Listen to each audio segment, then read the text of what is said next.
So, I mean, if you want the motivation for my talk is the following picture. So this picture is a picture of the zeros of the Riemann zeta function. And I mean, when you see this picture, it's very sort of tempting to think of it as, if you want, the spectrum, or if you want, the visible part of a spectral triple. So, I mean, this has been a motivation for a number of years. And there are two aspects in this problem. There is, if you want, the infrared aspect, which is that when you look at this, you get very strange values for the first, if you want, for the first zeros of zeta, like the first one is around 14 and so on. And moreover, there is an ultraviolet problem, which is, if you want, what happens when you go far out in the spectrum. And what you find out is that this behavior is also very strange, unusual, because it doesn't look like, if you want, the zeros of a Dirac operator on a manifold, because the manifold would have to be of a strange nature, namely not be the circle, but be something more elaborate. So there is a lot of recent progress on this issue, which has been, if you want, done with several collaborators.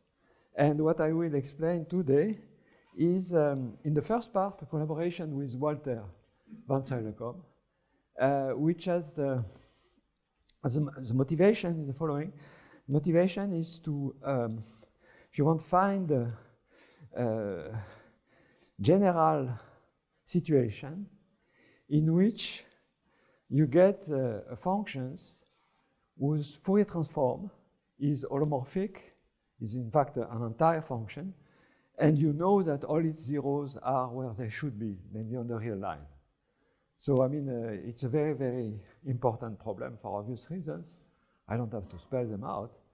And it turns out that our motivation with Walter came from a work that we did before about operator systems.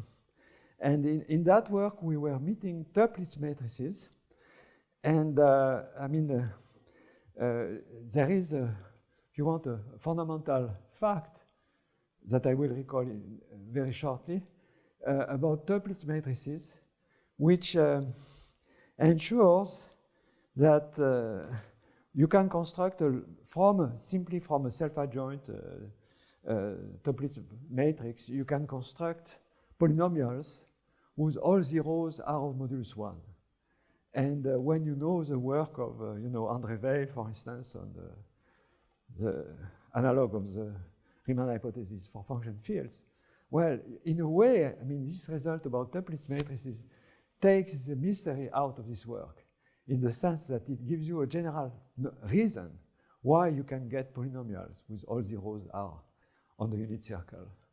And so with Walter, we have extended the Toeplitz case to situations which are now very close to the Riemann situation, namely where we have now holomorphic functions, all whose zeros are on the real line.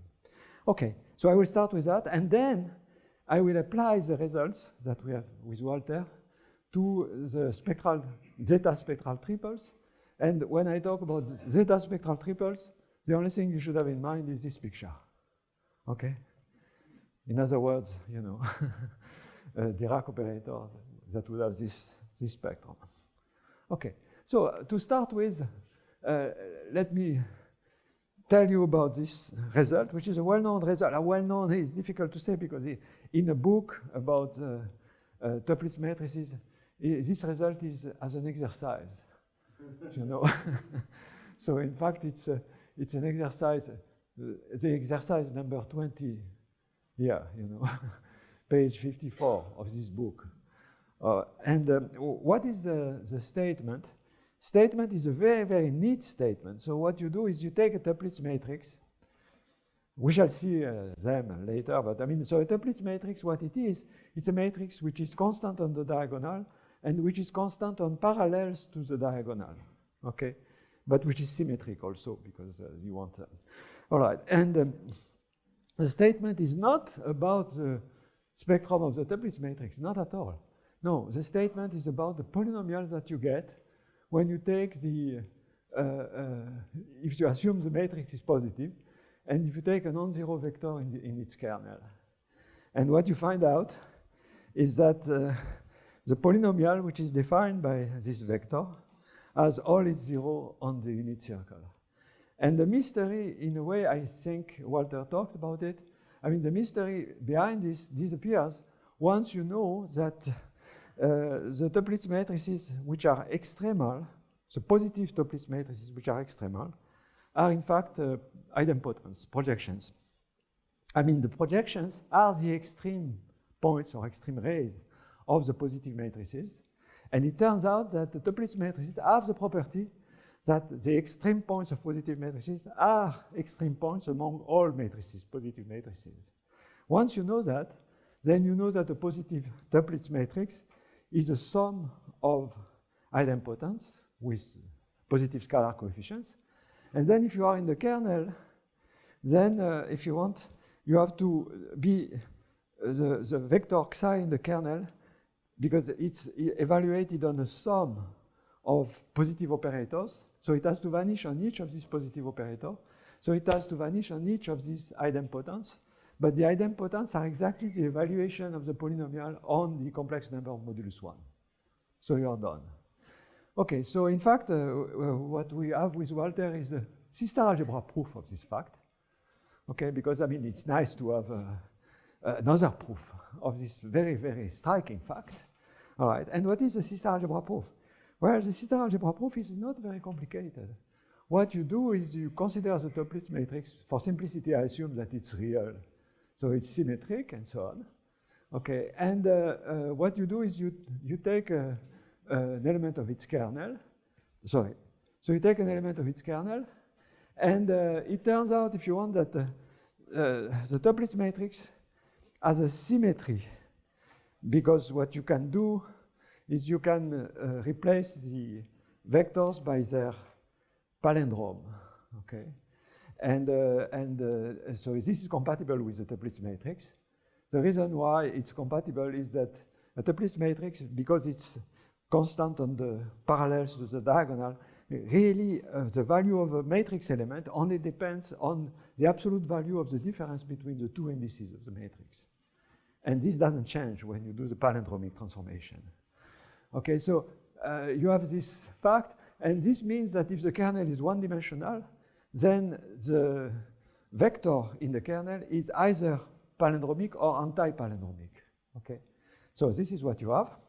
And then the sister algebra proof is very simple, because you will construct actually an extension. So if you want, the Toeplitz matrix defines, and this is what we are using with Walter, it defines a positive linear form on an operator system, which is obtained by only considering, you know, the finitely many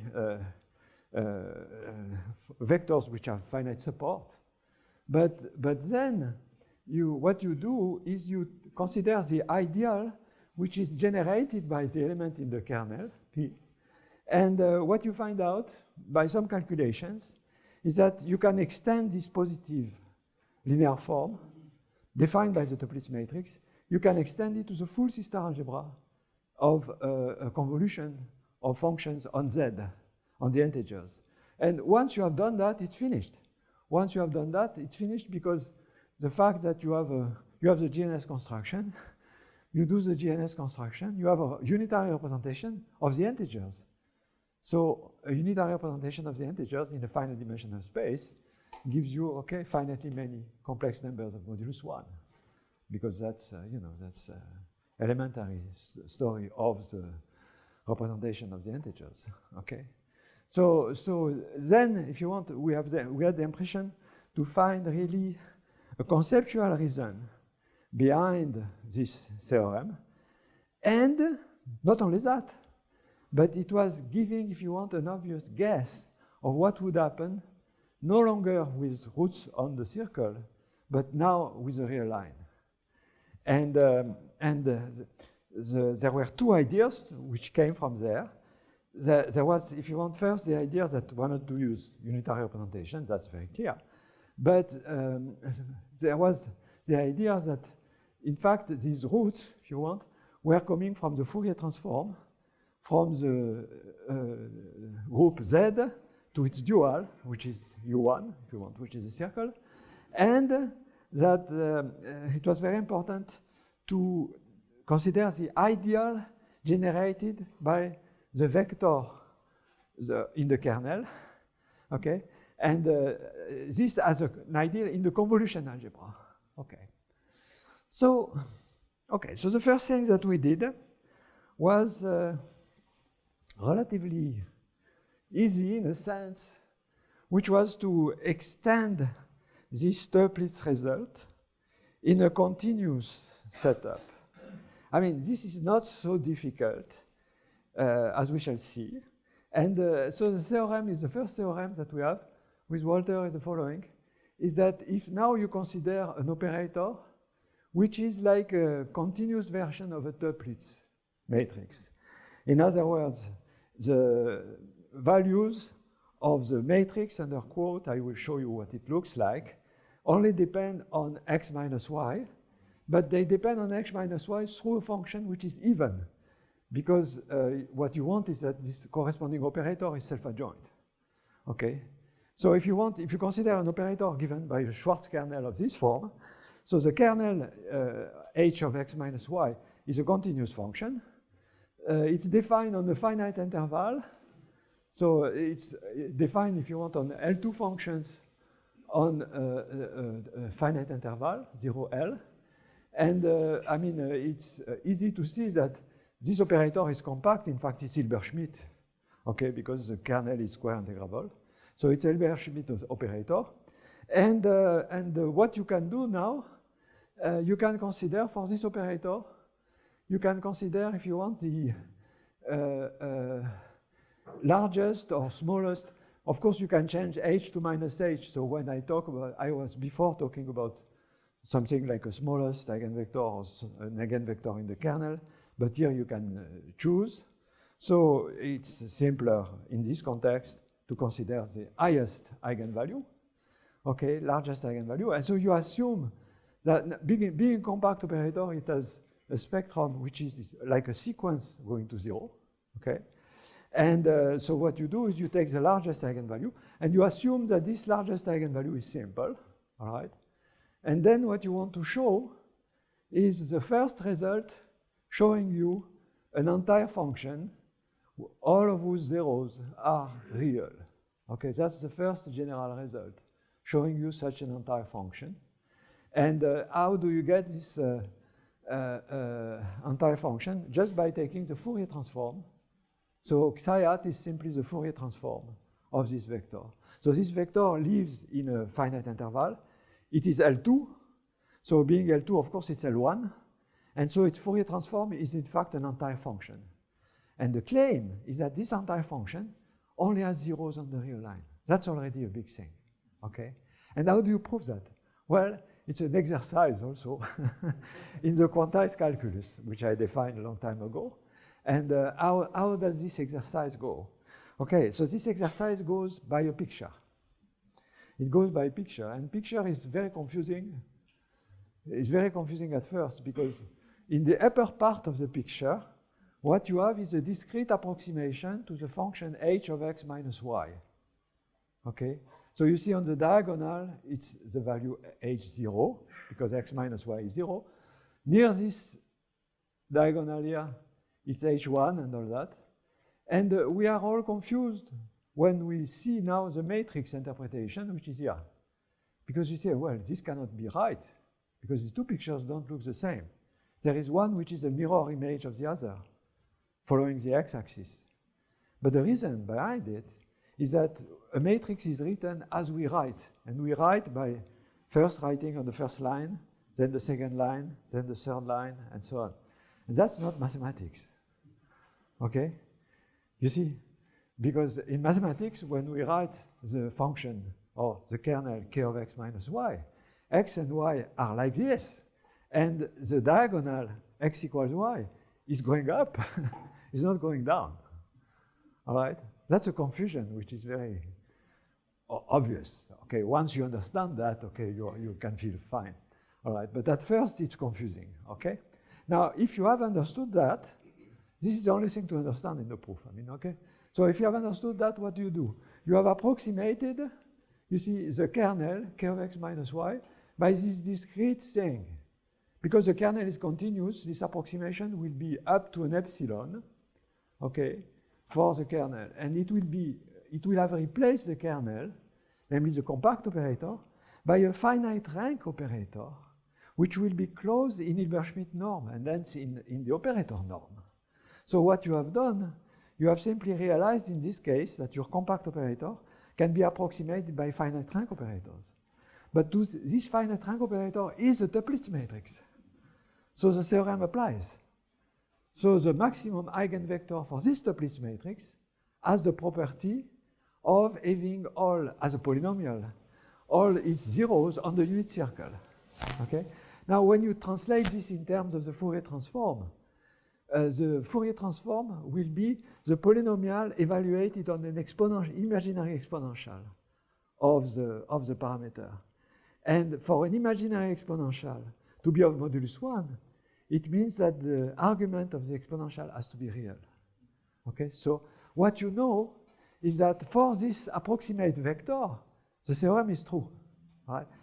Now you say, oh my God, it's not true that if I take the limit of functions, because of course this vector will converge to the minimal vector for the compact operator, okay, to the vector for the compact operator. They will converge. But then you say, oh my God, it's not true that if I take a limit of functions, the zeros of the limit are the limits of the zeros. I mean, you know, you can find easy examples. But in the holomorphic domain, there is this fantastic, beautiful result, okay, of Hurwitz, which tells you that in the complex domain, this is true.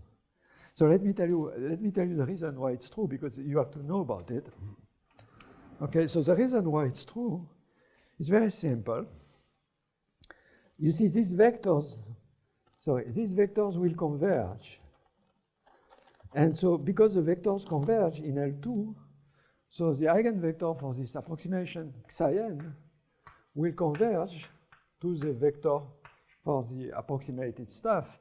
And so the Fourier transform psi n hat of z, they will converge uniformly to psi hat of z, uniformly for z in C. Okay?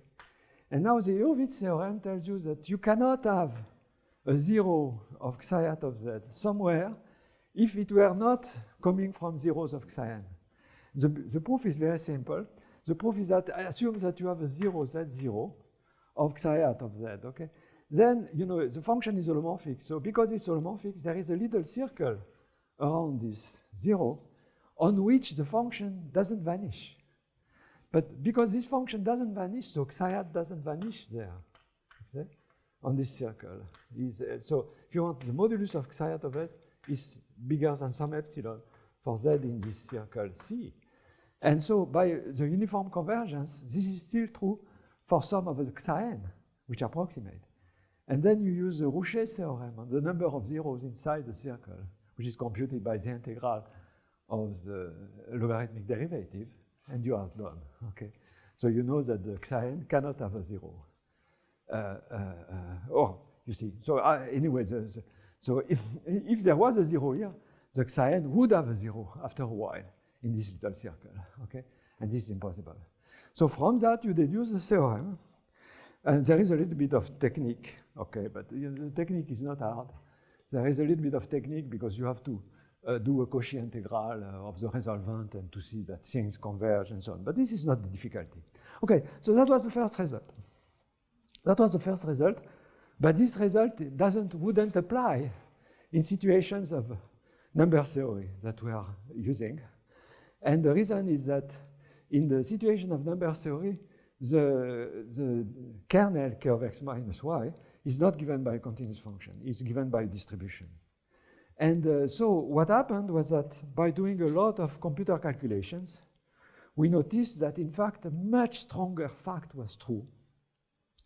And the way it occurred, this much stronger fact was by looking at what would happen in the case of a distribution. And in the case of a distribution, what you can do, the only thing you can do is not look at the kernel curve x minus y. This is too complicated. What you can do is you can do a cutoff in ultraviolet. So what you can do is to consider the specific functions which are given here, which are exponential functions, as a basis of the Hilbert space of L2 functions on 0L. Okay, and you can use the distribution to define the quadratic form here, and you can compute the matrix elements in this basis. And what you find a matrix of a very, very specific form. And this was a connection with the previous work of Walter on the spectral action, because Walter had met very similar matrices in the second derivative of the spectral action in the perturbation theory. So we were meeting the same type of matrices, okay? And by doing computer experiments, after a lot of experimentations, we were convinced that a much stronger theorem was true, namely that for any matrix of this form, the same type of theorem would hold for the Fourier transform. For any finite matrix, so I mean, you know, if you have, so which is similar if you want to the Toeplitz situation. So the next step was the following.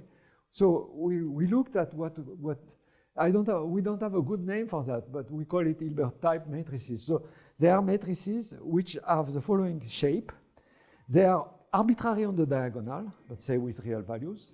But outside the diagonal, they are like the quantized differential, but in a discrete manner.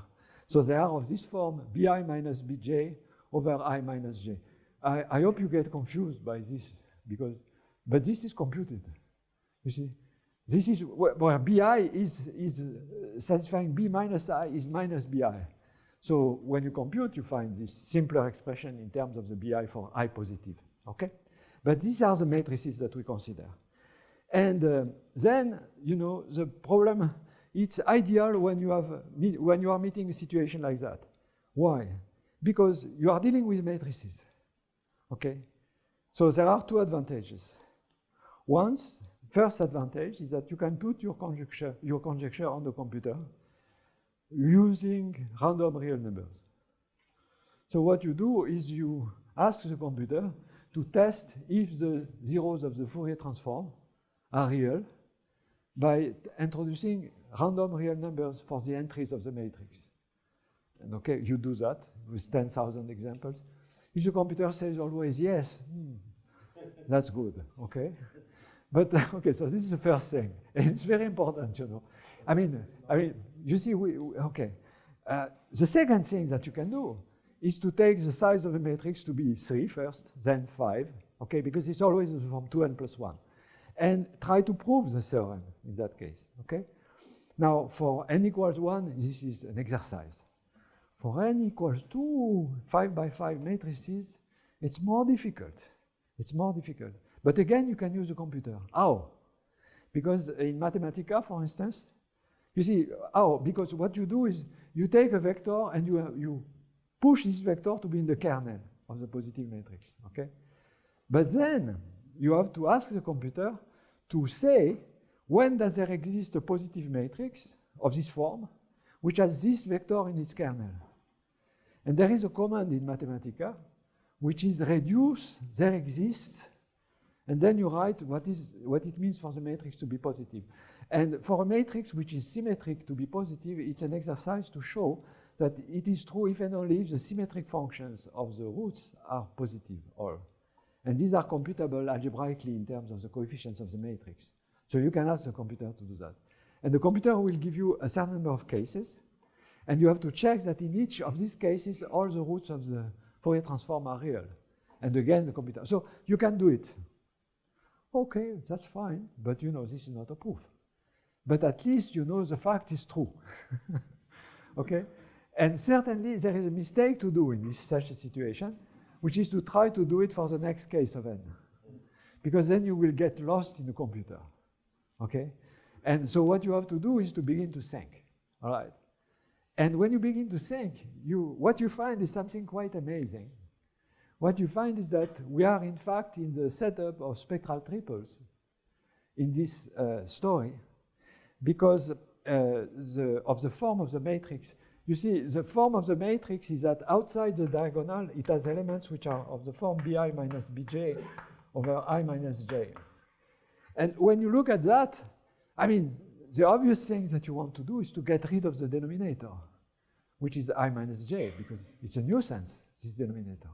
How do you get rid of this denominator? You would get rid of it if you would multiply each matrix element by I minus j. We know that. That's a commutator with the diagonal operator, which has I on the diagonal. And this operator, what is it? Well, it's a Dirac operator for the circle. Okay? So that operator, I call it D. All right? I mean, of course, it's a reduction of that operator to the ultraviolet cutoffs that you have done. Okay? So now you try to think in spectral triple terms. You have a Z2 grading. The Z2 grading is given by this gamma, and that's the palindromic symmetry I was talking about before, because it's for j in the interval between minus n and n. Okay, I mean, I didn't put the dots here, but you can imagine them. All right, and so you have this operator, which is the Dirac operator. And now what do you find? You find that because you can get rid of the denominators, it means that the commutator of this matrix, of this Hilbert type matrix, with the Dirac operator, is of rank 2.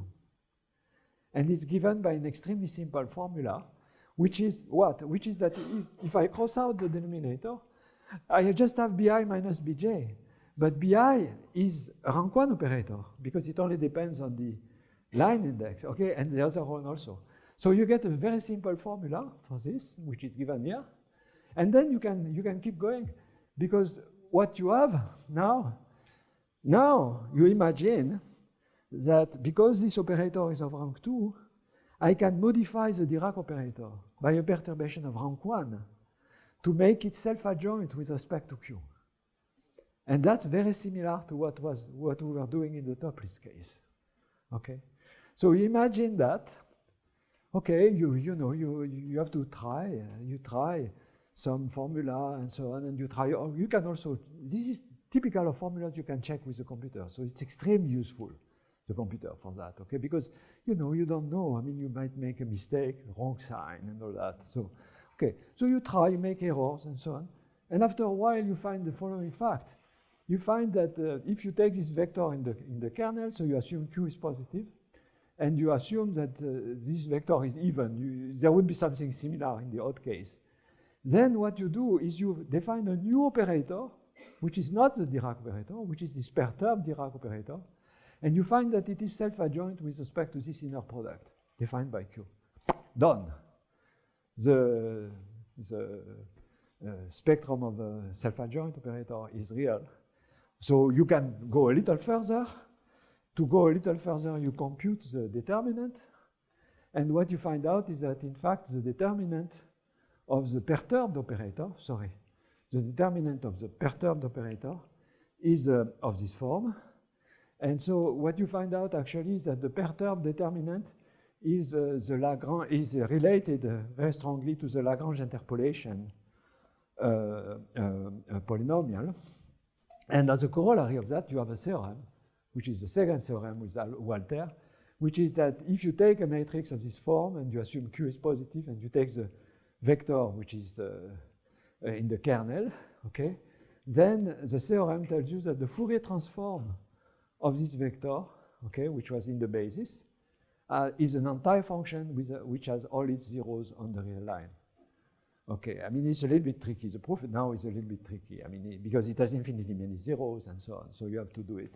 Okay, and so as a corollary of that, in fact, we have a general theorem which now works for distributions. Why? So the path is extremely strange. You see, first we got a theorem for an infinite dimensional operator, which was the k of xy. Then which didn't work for distributions. It was impossible to make it work for distributions. Then we got a theorem for finite matrices. And once we have the theorem for finite matrices, we can apply again the Hurwitz theorem. and approximate the infinite dimensional case by the finite dimensional case and get the theorem. Okay, so that's where we are. Now, okay, so this was the collaboration with Walter. Now comes, if you want, the application of this collaboration to our Zeta Spectral triple. And so this has been ongoing work with Henri Moscovici and Katia Consani. And yes? Can you tell anything about the distribution of zero, the statistics of zero? Well, if you want, when I was taking a finite matrix, okay, when I was taking a finite matrix, the spectral triple that I have written here is only perturbed on a finite piece, so it doesn't change the behavior of the zeros. Okay, I mean, so which means that we are really in the infrared. We are doing an infrared correction. Okay, the ultraviolet will come later.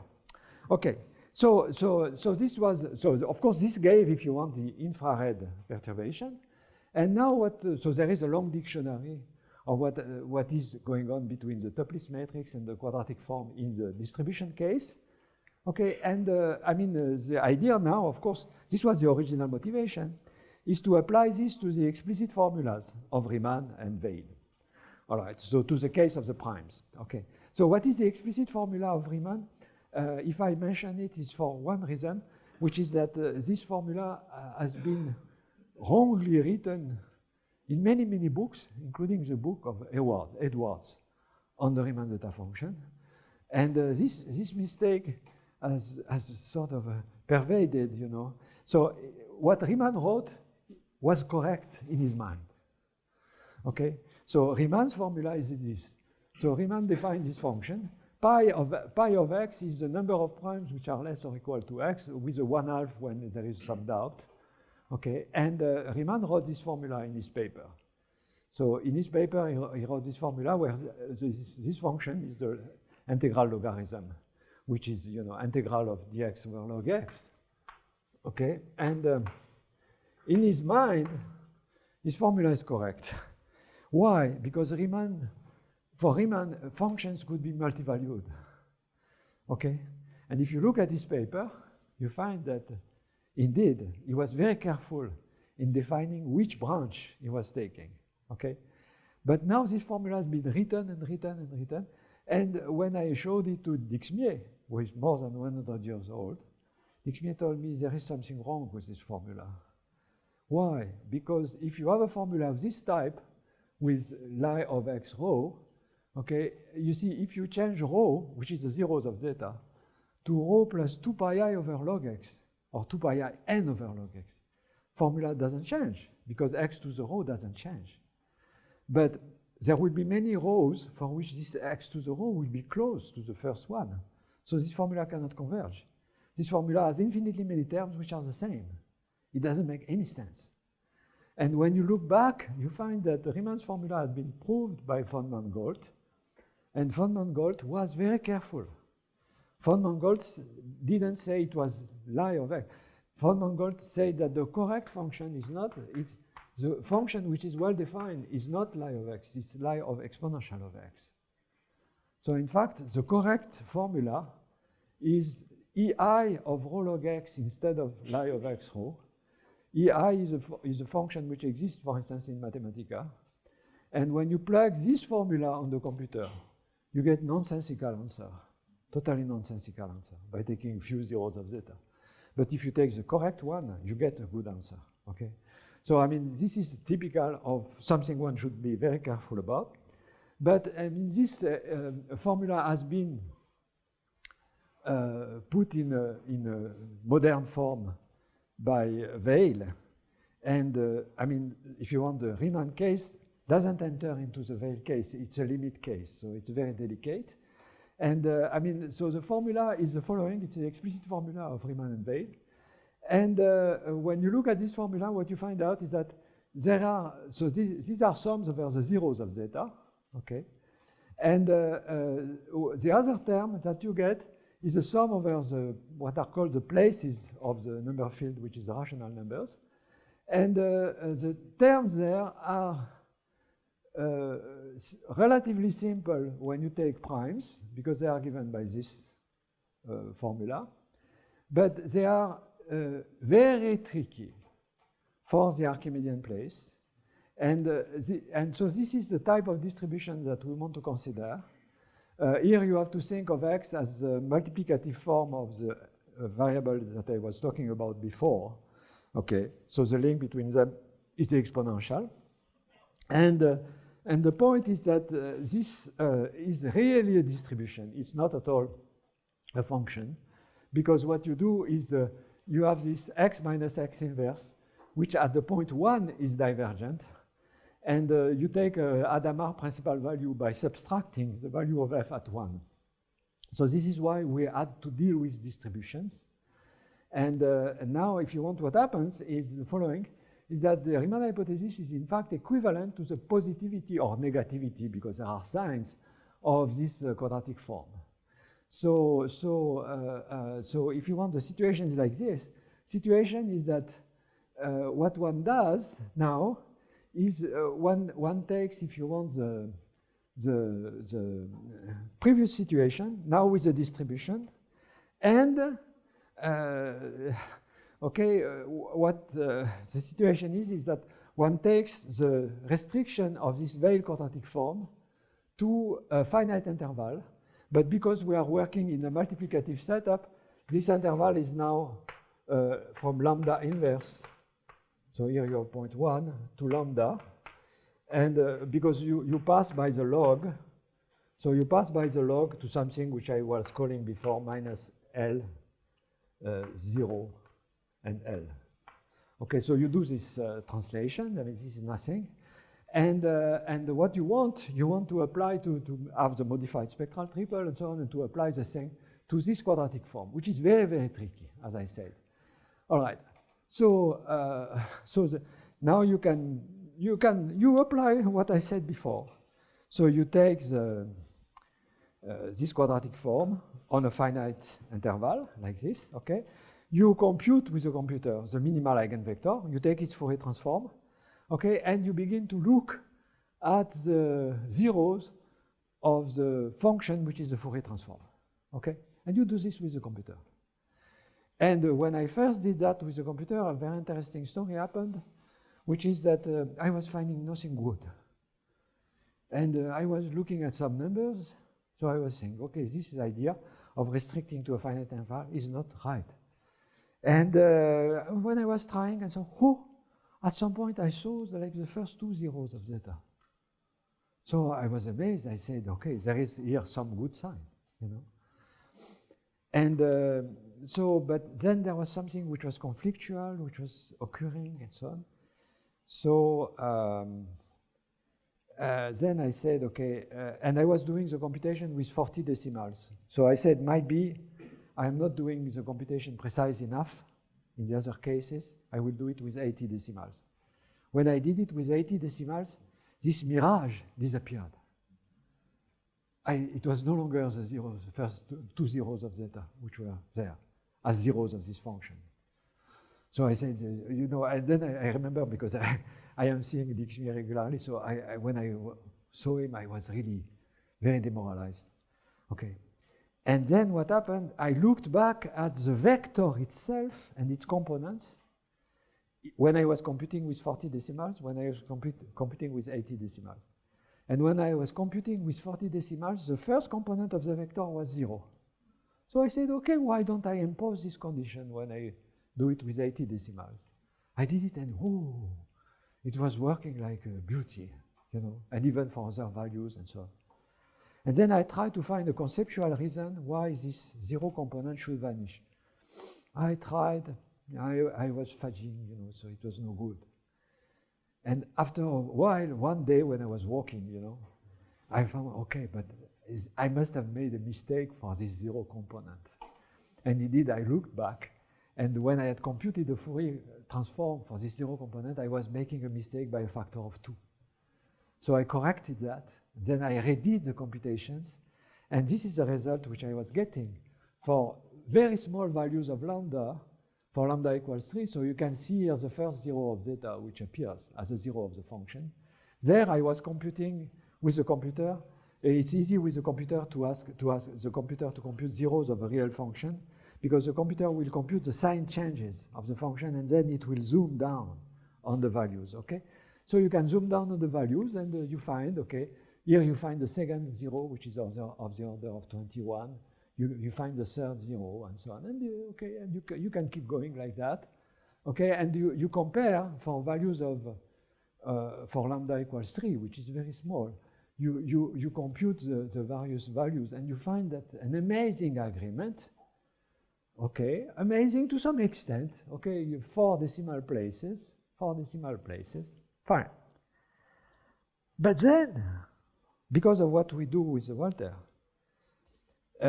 in fact, I realized that when you look at the spectrum of this perturbed Dirac operator, in fact, the first zeros that you get are coming from zeros of polynomial.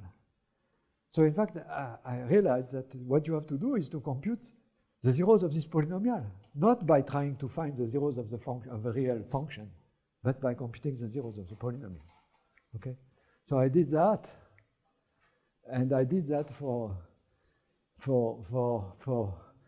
lambda squared equals 22, and I got the following. I got that the agreement with the zeros of zeta is 64 decimal places for the first one, 67 for the second, 66 for the third, and so on and so forth. Okay. So, I mean, this is, an absolutely amazing agreement. And what it tells you is that here I have only used the integers less than 22. So it has nothing to do with the infinite number of primes.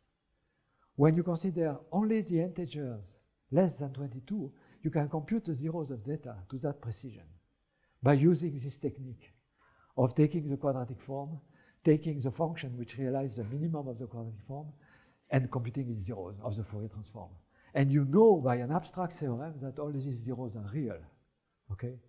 So you kind of begin to feel that you are on the right track, okay?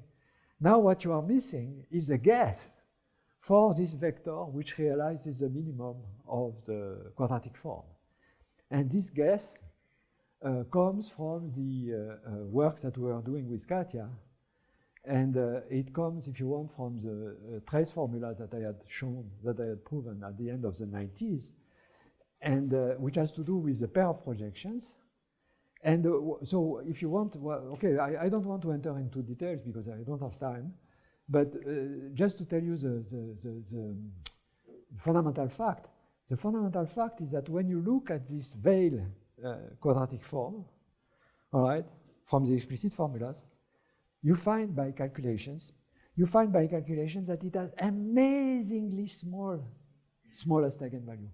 This eigenvalue cannot be 0. I mean, this is by a theorem of holomorphic functions. Cannot be 0. But you find that here I have plotted for you the logarithm, okay, of the smallest eigenvalue. So you can see that, in fact, when you look at probably the simplest case, yes, for instance, so if you want, this is amazingly small, okay. I mean, it's like, I think for 22, the smallest eigenvalue is 10 to the minus 123 or something like that. Okay, which is, amazingly small. So what happens then is the following. What happens is that you look at this pair of projections, and amazingly, when you look at the pair of projections, you get the same minuscule values for what is this? This is the angle between the projections that you get when you make an infrared cutoff between minus lambda and lambda, and the same cutoff in ultraviolet. So you get two projections. This one is called P lambda. This one is the Fourier transform P lambda hat. And these projections don't have an intersection, for obvious reasons, but their angle is almost 0 for the first eigenvalue. Okay, so they almost are the same. And they are almost the same in exactly the same measure as the minuscule eigenvalues of the veil quadratic form. So from that, you begin to conjecture what is the eigenvector of the smallest eigenvalue from prolate functions. And what I'm saying is that if one could prove this conjecture, then the Riemann hypothesis would follow. Why? Because, okay, there is some reasoning afterwards. Okay, so this is very important, and again, you can use the computer to do that. Okay, I mean, there is a long story. And when you look at first at the graphs of the smallest eigenvector and the graph of the prolate functions, they are the same. So one is hiding the other. Okay, one is hiding the other. This is why. Okay. However, when you look at their difference, you find that the difference has a beautiful shape, and it corresponds to the second eigenvalue of the prolate operator. So this means you are not yet there. You know, it's like there is a devil, which whenever you think that you are there, no, you are not there. Okay. So I mean, you have to think more. All right. So that's the situation. That's the situation for the infrared. But, okay, you have to realize that there is a way to correct the Dirac operator of the circle, okay, by a single rank 1 perturbation, okay, coming from this vector that gives you this incredible agreement with the zeros of zeta. It's not that they look the same. No. I mean, they are agreeing with 60 decimal places, which is, you know, something incredible, okay? But now you are facing the ultraviolet behavior, and I want to finish on that. And the ultraviolet behavior, I mean, it's a joint work with Henri Moscovici. And what is, if you want, fascinating is that it involves again the prolate operator. In other words, there is a secret behind the whole story, which is the prolate operator. Now, this I will show you the operator, what it is. So the prolate operator is the following operator. Where is it? I hope I have it somewhere. Yes. Yeah. So the prolate operator is this operator, sorry. So it is this operator, this differential operator. So this differential operator, okay, is an operator which was known in the 30s from the fact that when you consider an ellipsoid which is prolate, okay, a three-dimensional body, which is an ellipsoid, like a rugby ball actually, vertical, okay? When you consider the Laplacian on that, there are separation of variables and spit out this operator. Now this operator has been used on the finite interval, which is the interval between minus lambda and lambda. And in my class in 1980, I had found a self-adjoint extension of this operator that was for the full line. But I had stopped there. And when we worked again together with Henri Moscovici a few years ago, we decided to consider the operator on the full line. And when we considered the operator on the full line, to our incredible bewilderment, we found that the operator on the full line had negative eigenvalues, and that these negative eigenvalues had exactly the right behavior for being the squares of the zeros of zeta. Okay. And so this is what happened. This is what happened. So there is a long story behind that. Okay. There is a long story with a self-adjoint extension and so on and so forth, and with a semi-classical approximation, and with the fact that when you do the counting function for this operator, for this prolate operator, then you find the same counting function as Riemann had found for the Riemann zeta function. So namely, you find, if you want this function, e over 2 pi log over e over 2 pi minus e over 2 pi. Okay. And then you do numerical experiments. You find the corresponding Dirac operator. I'm almost finished. Okay, and what you find is, if you want this agreement, and what I had done at that time, if you want, I had done computations by the computer, by taking solution at infinity, taking solution at finite distance, and trying to match them. But since then, Jean-Pierre Ramis, with his collaborators, who is a great specialist of the Stokes phenomenon and of the differential Galois theory, has found another way to compute the spectrum. And this other way, if you want, what you have on the left, the computation I had done, but it was done by hand, and I was just getting roughly the first decimal places. And what they have done is, of course, a much more precise calculation, but this more precise calculation confirms exactly what I had found, namely that the zeros of this operator, the spectrum of this operator, behave exactly in the right way, like the Riemann zeros. And it's again the prolate operator. So what is missing now is a great idea of how to match the infrared with the ultraviolet. And of course, I mean, it would be absolutely great to do that. But with Henri, at the end of our paper, so we published a paper in the archive. But what we have shown, if you want, is that this operator, the prolate operator, gives you a first idea of the space, which is not a circle because of the growth of the eigenvalues, but which is a little bit more complicated. It's an infinite line, and it has a strange metric. And if you look at this metric, you find out that it's best understood from a dimensional reduction from a black hole. So this is explained at the end of our... So, you know, I mean, these things are fascinating. And I mean, I just want to conclude that, you know, it's a wonderful thing in mathematics to have a great problem like that. In the sense that, if you want, the issue is not to solve the problem. I mean, it might be that somebody finds a very astute idea, which, you know, gives you that all the zeros are there. But this is not the point. The point is that what one wants to do is to understand what is behind all this, you know. And this is really something absolutely fascinating. So I think I'm close to the ending. And, you know, okay, so I think I will finish here. Yeah.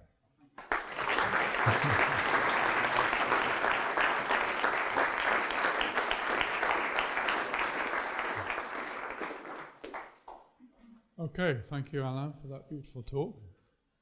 Any questions? Yes. Hello, thank you, Alain, for this wonderful talk.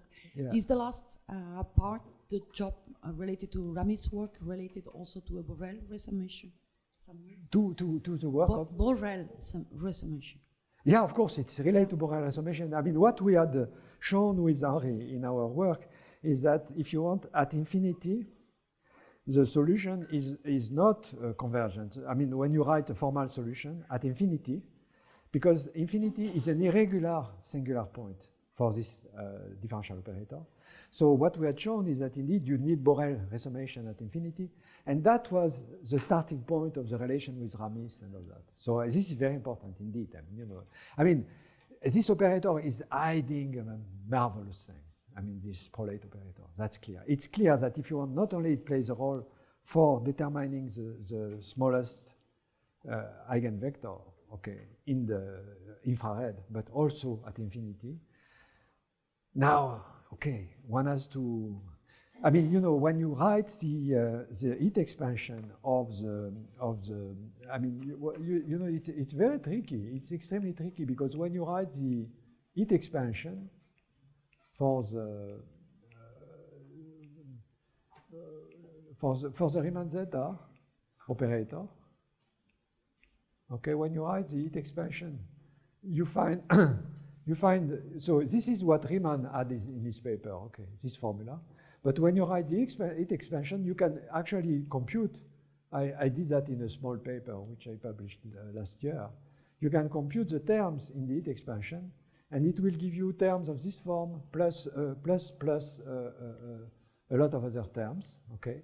But in what we did with Henri, we also found exactly the same terms in the heat expansion at the beginning of the heat expansion. And you can see that these terms are extraordinarily complicated because this is the Euler constant, this is log of 4 pi, and I mean you cannot get that for as an accident. I mean, you know? So it's clear that there is something quite deep behind it. But we are not claiming that we are there. You know, we are claiming that we see some of the pattern, okay, and in a way, I would like to conclude with the fact that we are inexcusable. We are inexcusable because now we have the computer. If Riemann had a computer, he would have solved it, you know. So is there another question? In 2 months, I mean, you know. Yeah. Yeah. So they cannot come from the manifold. comes from a Dirac operator. Yeah, no, it's not. I'm not saying it doesn't come from a manifold. It comes, if you want, the best approximation that we got with Henri was from dimensional reduction from a black hole. So it was a one-dimensional space, which had a metric which can be written, okay, with a 1 over square root of dx and so on. It's conformal. Yeah, but I mean, which was really, if you want, space. I didn't say one thing, which is that the Prolet operator not only has negative eigenvalues, it also has positive eigenvalues. And these positive eigenvalues correspond to the trivial zeros of the Riemann zeta function. And so it's really a Minkowskian situation in the sense that the square of Dirac, if you want, has both positive and negative eigenvalues. So it's really Minkowskian. And so, I mean, you know, and that's why it corresponds to, you know, to dimensional reduction of a black hole. And so, I mean, you know, it's fascinating. I mean, what one has to do is dig there, find coincidences, you know, and go further in the understanding. I mean, you know. Okay. Any further questions?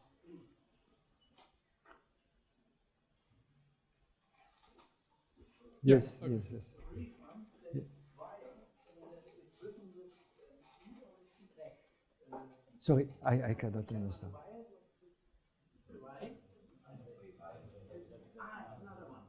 No, there are two vials. There is a conformal vial and you know, and a non-conformist vial. Okay, anything else? Okay, so if not, let's thank Alain again. Thank you.